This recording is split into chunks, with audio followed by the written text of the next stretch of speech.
清朝嘅僧侶能夠寫詩嘅頗多，但係最具傳奇性嘅首推八指頭陀，因為佢只讀過3年書，而且從未學過作詩嘅。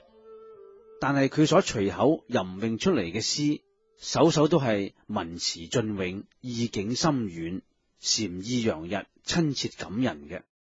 佢著有《八指頭陀詩集》10卷，風行於世嘅。八指頭陀俗姓黃，名獨山，湖南湘潭人。7歲喪父，12歲喪母，因此幼年嘅生活甚為艱苦。佢幫人牧牛過活嘅。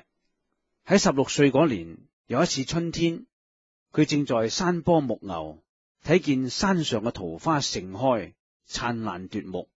佢徘徊期間，心情甚為舒暢。忽然間風雨交加，頃刻殘花繽紛，吹折零落。少年嘅八指頭陀頓感人生無常，於是毅然剃度出家。後來曾經於佛前自燃左手2隻手指，虔誠修道，作法供養，所以自稱為八指頭陀嘅。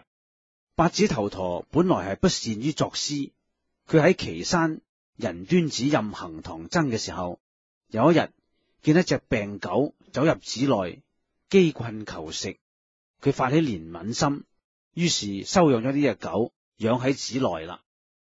但係寺內係嚴禁養狗嘅，查出嚟會遷單，即係會被逐出寺門。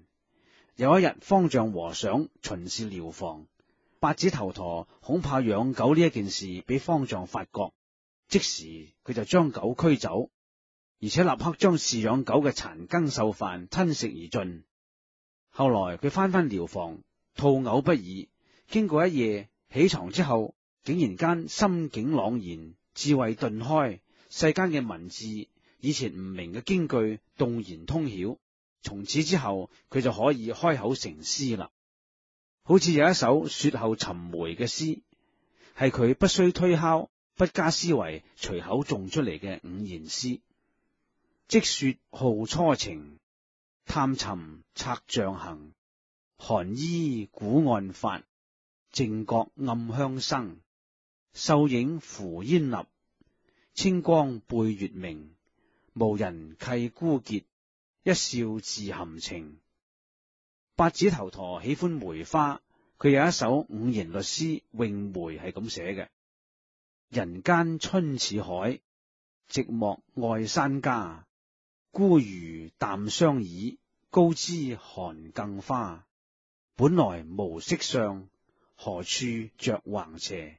不識東風意，尋春路轉差。八指頭陀一生與花有緣，佢母親係夢見蘭花而生佢嘅。少年嘅時候係睇見雨後零落嘅桃花而開悟嘅，而佢圓寂嘅時候，埋葬嘅骨塔周圍都係梅花林。所以太虛大師寫八指頭陀嘅一生係咁寫嘅：夢蘭而生，倒桃而悟，伴梅而終，以花為因緣，以花為覺悟，以花為寄託，以花為莊嚴嘅。